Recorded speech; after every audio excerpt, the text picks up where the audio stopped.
Boa noite, boa noite, boa noite. Boa noite a todos. Vamos começar hoje mais uma live aqui.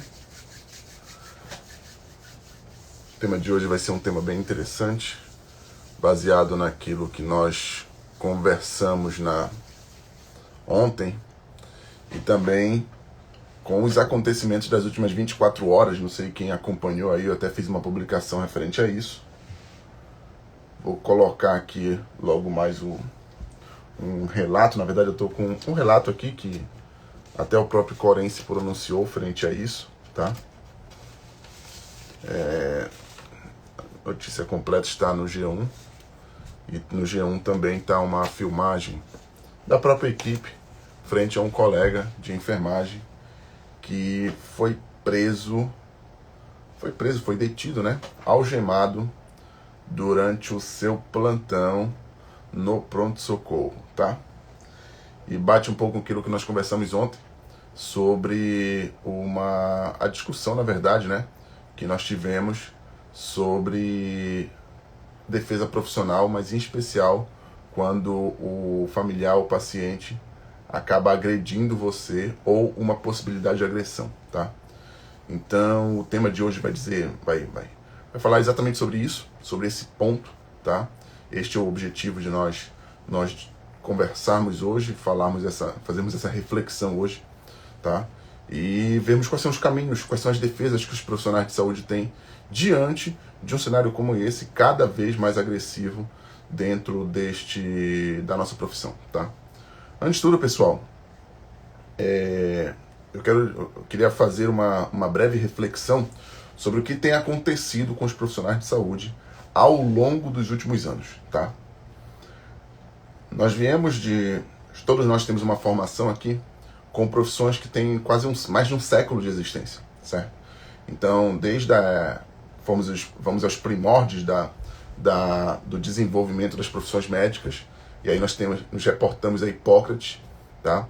E desde então várias outras profissões foram surgindo derivados dessa profissão médica. E nós temos a enfermagem, nós temos a fisioterapia, a terapia ocupacional, a psicologia, que é um ramo quase que paralelo à medicina, tá? E que desenvolveu-se também muito, tá? Mas o fato é que nas últimas décadas todas essas profissões vêm sofrendo, os profissionais vêm sofrendo perda de credibilidade, tá? Cada vez mais os profissionais têm sido questionados, nós temos sido questionados por pacientes, nós temos sido questionados por familiares, nós temos sido questionados por outros profissionais, tá? E isso tem gerado um ambiente que entra em ebulição e em momentos oportunos acaba que se geram situações que chegam até o conflito físico propriamente dito, ou agressão física propriamente dito. E não adianta chorar. Eu fico abismado de ver como nós aguardamos que alguém defenda ou me defenda como profissional, e eu, sinceramente, eu sinto até pena, porque não faz sentido nenhum nós aguardarmos por isso, porque é alguém que não tem nem cabimento. A gente fica esperando de sindicato, de conselho de classe. É uma pura ilusão isso tudo, tá? Mas chega a ser assustador. Então você, como profissional, como pessoa física, o que é que você pode fazer diante desse momento ao qual nós estamos vivendo, tá? Esse contexto é um pouco mais profundo e eu faço uma leitura muito, muito clara disso, e eu vejo isso de maneira muito clara também, porque todos esses conflitos que têm ocorrido, essas agressões, tá? Essas agressões verbais e físicas que têm ocorrido, elas têm múltiplos fatores, e eu vou destacar alguns para vocês aqui, neste momento, logo de largada. Primeiro, narrativa de herói, tá?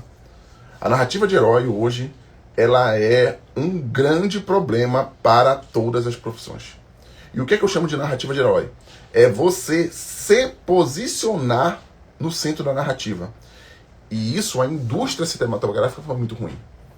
Porque, querendo ou não, nós vemos médicos como Ben Carson e filmes sobre ele, de excelentes profissionais, mãos talentosas e tudo mais, e vai. E acaba que tudo isso cria um cenário, uma narrativa de um herói construído através das profissões, e durante a pandemia eu via isso, eu via Vamos Bater Fotos, os heróis da saúde e tal, via isso de maneira muito nítida, tá? Só que inconscientemente, isso é natural do homem, natural. Quando você vê alguém muito perfeito, entre aspas, é muito doloroso para uma pessoa ver isso. Isso é psicológico, é curioso isso, você ver essa narrativa desse herói. Então, de alguma forma, há um ímpeto de você tentar achar algum defeito. Ah, não, olha, sabe o médico, poxa, ele é educado, ele é inteligente. E eu, inclusive, fiz uma postagem há um tempo atrás sobre isso.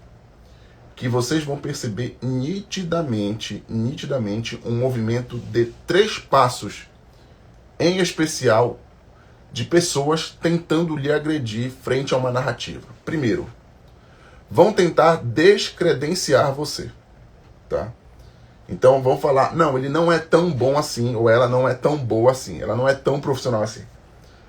Só que aí pode ser que não consigam lhe atingir por esse primeiro momento, ou por essa primeira artilharia, digamos assim.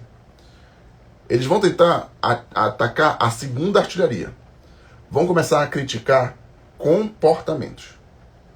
Não, mas olha, ela ri muito alto, ele ri muito alto, ele fala muito baixo, ele é introvertido. Então, eu começo a atacar características comportamentais. E por fim, se eu não conseguir atingir você por características técnicas, competências técnicas e nem comportamentais, eu atingirei pessoas próximas, em geral sua família. Não, mas você já viu a esposa dele como ele é? Você já viu os filhos dele como se comportam? É isso, ele é um bom profissional, mas ele não dá atenção para a família. Ele é um bom profissional, mas ele não tem amigos, os amigos não gostam dele. É sempre essa sequência. Sempre, todas as vezes que eu vi. E geralmente essas pessoas, elas têm uma característica, essa classe, tá? De agressores que podem ser familiares, inclusive, tá? E vocês têm que estar preparados para identificar este momento. Número 1, eu tenho geralmente um agressor que vai tentar agredir você, eventualmente até de maneira física, e esse aqui é o mais trágico de todos. Só que eu tenho um pior do que todos, que esse frequenta diariamente. É o passivo-agressivo. É aquela pessoa que fala fino, tá? Mas ela vem exatamente nesses pontos que eu estou dizendo para você. Ela tenta desconstruir cada um desses principais pontos. O passivo-agressivo seja um paciente, seja um familiar, é algo que você deve, é um perfil de pessoa que você tem que estar muito claro para se identificar. Tá? Para identificá-lo frente a um cenário como esse e saber como reagir. Mas vamos ao fato de ontem, que eu vou narrar para vocês o fato de ontem, que tem alguns pontos mais interessantes, que é um dos motivos que leva pessoas a eventualmente chegarem a ter uma situação crítica como essa, que foi o fato de prenderem um enfermeiro. Tá? Então, se você for ver a reportagem, está nos meus stories aqui, depois você pode entrar nos stories e ver essa reportagem na íntegra do G1. Tá? O relato é que o policial chegou no pronto atendimento.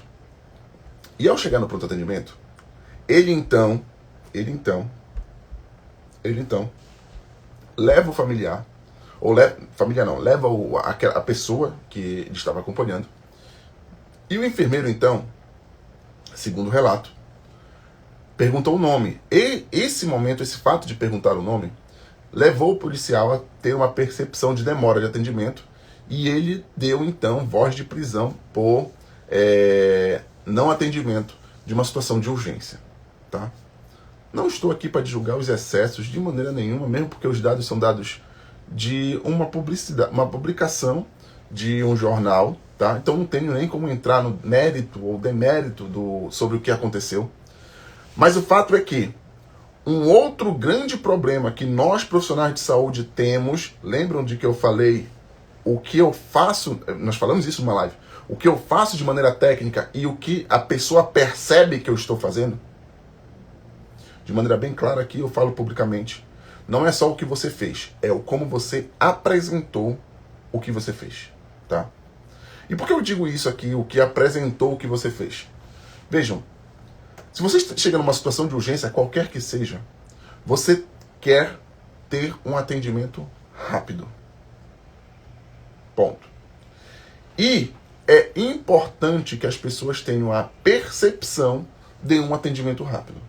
E eu não estou aqui para justificar absolutamente nada. Estou só mostrando para vocês como é que funciona o jogo. Tá? Eu costumo falar o jogo como funciona a sociedade, como são os comportamentos humanos. Então, se você tem uma situação de urgência que para você, na sua leitura, é uma situação de urgência, não adianta eu entrar no demérito de que seja ou não seja uma situação de urgência. Essa pode ser, inclusive, uma estratégia. Inclusive, hoje, eu conversei com uma família e veio um paciente para UTI.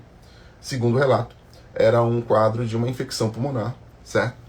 Um quadro de infecção generalizada e tudo mais.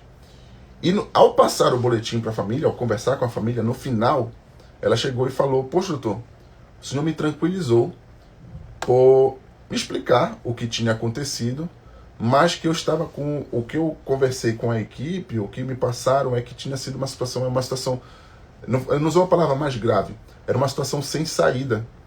Então, eventualmente, agora nós estamos vendo que o organismo dela, olha só a percepção dele, o organismo dela teve uma reação preliminar, lembra do que eu falei? Quem está no centro da narrativa, o organismo dela teve uma reação preliminar, e diante dessa reação que ela teve, agora, se continuar tendo essa reação, nós temos uma perspectiva de saída da unidade em pelo menos 48, 72 horas.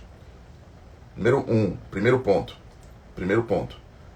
Paciente no centro da narrativa. Segundo ponto.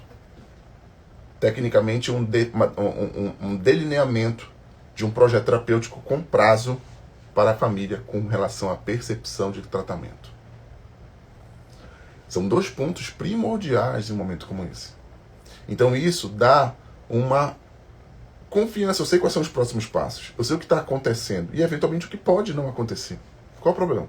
Isso pode não acontecer. Tá? Nós nem vamos entrar aqui para não confundir mais com algo que filosoficamente é chamado o direito de não saber. Isso é uma teoria bem interessante, mas eu vou deixar para um outro momento, certo? Que o que é o direito de não saber? Tem algumas pessoas que saber o seu diagnóstico é extremamente estressante. E às vezes a pessoa quer se reservar a não saber. Ela não quer saber o resultado de um exame. E até que ponto nós podemos ou não impactá-la negativamente diante de um momento como esse, como saber quando falar ou não falar, tá? Então o direito de não saber é algo que nós vamos abordar em uma live futura, tá? Mas voltando aos fatos. Ao fazer uma leitura ali clara, e eu não estou aqui julgando os fatos, eu estou dizendo apenas o motivo que levou ao fato, analisando claramente ali, eu tinha uma pessoa leiga, primeiro ponto. Tive uma colega que ela era obstetra e um bombeiro deu voz de prisão para ela, simplesmente porque ela julgou que uma paciente não estava em trabalho de parto e poderia ser liberada. O bombeiro deu voz de prisão para ela porque entendeu que ela estava em uma urgência e deveria ser atendida. Então, eu quero dizer que o detentor de conhecimento tem o poder. Ponto. Você tem o conhecimento? Tem. Vou retornar a pergunta. Agora eu vou fazer uma pergunta. Você tem o conhecimento? Você se garante no que você está fazendo? Você está entendendo a situação do que está fazendo? Você entende aquela doença ou as possibilidades daquela doença? Lança a mão de alternativas consideradas e potenciais riscos das intervenções ou da história natural da doença? Isso traz credibilidade no tratamento. Este é o ponto. Então, isto aqui é importante, essa segurança que o profissional tem que passar. Certo? Então, o conflito que ocorreu ali foi porque o profissional, e por muitos relatos, era um profissional tecnicamente competente, certo? É um profissional tecnicamente competente, estava numa posição, numa das posições mais importantes da estrutura hospitalar, que ele estava no momento de acolhimento e classificação, Ou seja, eu pego o paciente e determino qual a prioridade de atendimento médico do paciente. Isso aqui, sinceramente, chega a ser até vergonhoso falar sobre isso. Porque nós estamos falando de acolhimento com classificação de risco, mas é o que exige um conhecimento técnico oportuno para que eu possa escolher qual paciente vai para qual. E por que isso aconteceu? Porque as urgências ficaram banalizadas. E por eu banalizar a urgência, tudo é urgência. Todo mundo vai para a urgência. Chegam urgências lotadas ali para fazer atendimento. Tem paciente que vai aferir sua pressão, tem outro que quer ver como é que faz como é que está o seu diabetes, tem um que perdeu uma consulta e quer fazer uma consulta com o médico ali, tem outro que quer um atestado e tem um paciente que infartou.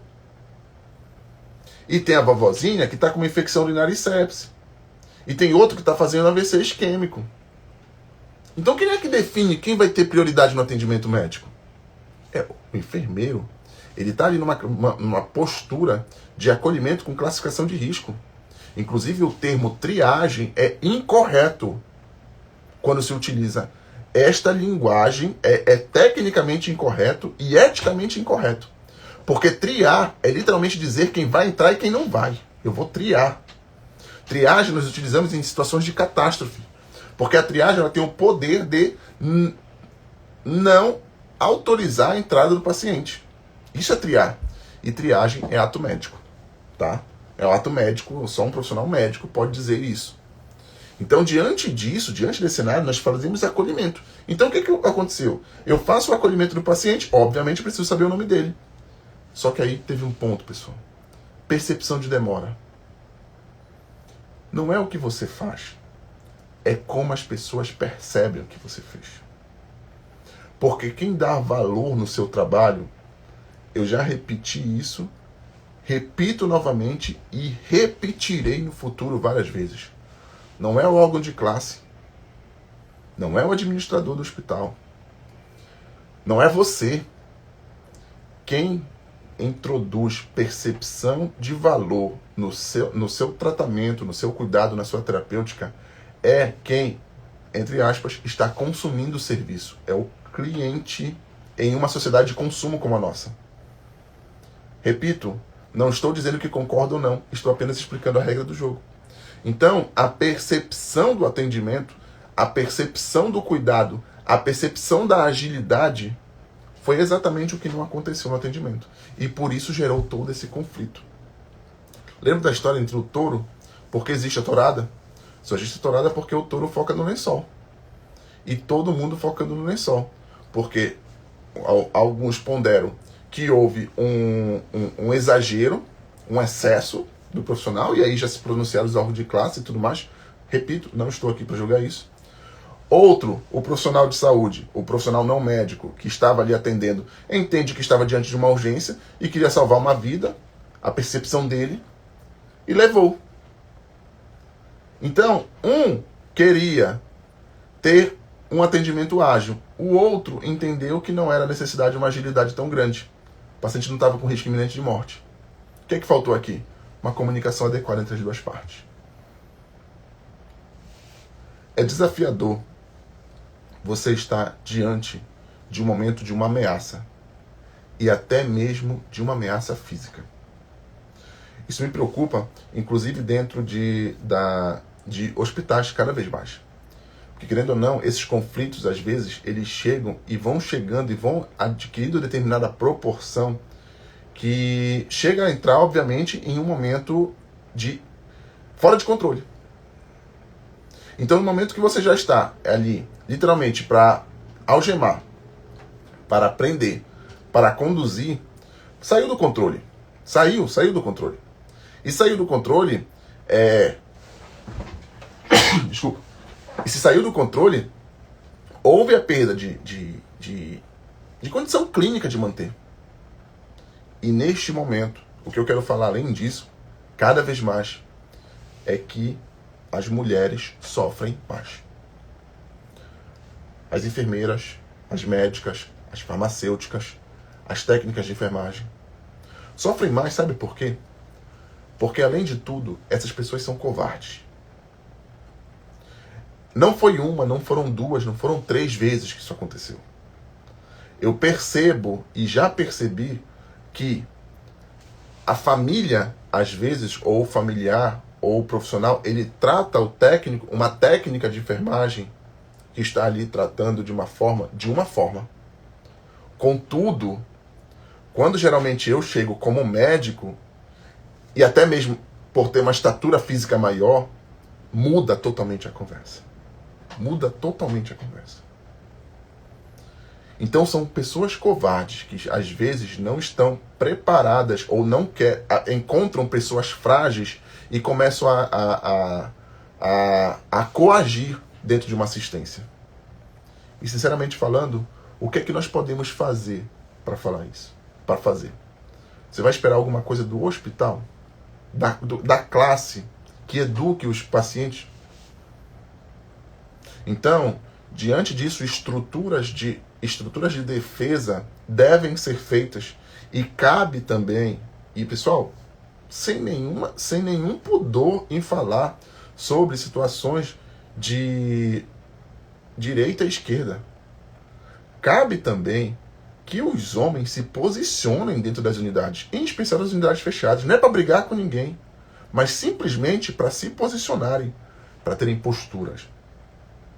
Uma postura de profissionalismo. Às vezes, nós temos determinadas situações, postagens que nós vemos até mesmo dentro do hospital, de um cenário que, onde é para transparecer seriedade, agilidade de atendimento em tempo oportuno e adequado, e, de certa forma, um atendimento coeso, eu passo por um atendimento informal, por uma postura inadequada, por uma percepção de demora. O que você acha que uma família ou que um familiar que chega às vezes, ele não tem a obrigação de saber, que chega com seu filho numa urgência, seu filho está com febre, e eu tenho a percepção ali de querendo saber o nome dele, a carteira... Olha só a percepção, como muda a percepção. Por um lado, nós temos que entender os dois mundos. E o que eu estou aqui, todas essas lives a proposta é para que você se coloque como um comunicador entre esses dois mundos. Você entenda essa linguagem aqui e adeque a sua narrativa. Às vezes as críticas e os conflitos nascem bem aqui. Porque eu tenho um herói que está ali, talvez, em um momento ele tem uma percepção de que está no celular, está conversando, está brincando. E aí, ó, nós vemos agora alguns palhaços políticos que começaram a entrar agora em hospitais, em pronto-socorro, chutando porta de repouso. Olha o nível que se chegou. Olha o nível que se chegou. E por que isso tudo está acontecendo com o apoio de pacientes? Simplesmente porque houve uma perda de credibilidade por todo esse contexto que se formou. Então, a estratégia mínima para um profissional ter é, número 1, competência técnica. Número 2, uma habilidade de comunicação adequada entre a família. Número 3, processos oportunos e organizados, se você é um líder, ou mesmo não sendo um líder operacional, auxiliar na criação e na correção de processos para atendimento em tempo oportuno, com uma comunicação adequada com os clientes. Tá? No parque da Disney você passa 2 horas, às vezes, quem vai, passa 2 horas, às vezes, em uma montanha-russa, aguardando. Só que você passa ali circulando por toda uma história clínica. O que falta, às vezes, é a percepção de atenção e de cuidado. E isso os profissionais de saúde têm extrema dificuldade em fazer. É por isso que cada vez mais a autopromoção ela deve ser valorizada. Teve um profissional de marketing digital que falou algo que eu sinceramente comecei a respeitá-lo muito mais quando ele falou isso. Que ele foi perguntado para ele o que ele achava de um pediatra que estava fazendo live e que estava falando em rede social. Ele falou, olha, sinceramente falando, eu confiaria muito mais nele aí. Porque é objetivamente quem está botando a cara para bater e dizendo, não, eu faço o trabalho desta forma, eu atuo desta forma, e ali ele deixa abertos os comentários para quem quiser criticá-lo ou não, está ali. nós ficamos escondidos dentro de um diploma, dentro de um certificado, dentro de uma pós-graduação, querendo comprovar a nossa competência. Mas quem valida a competência é o paciente. Pense nisso. E amanhã nós nos encontramos novamente falando sobre mais um caso clínico diante e dentro da UTI. Valeu, pessoal. Tenham todos uma boa noite. Tchau, tchau.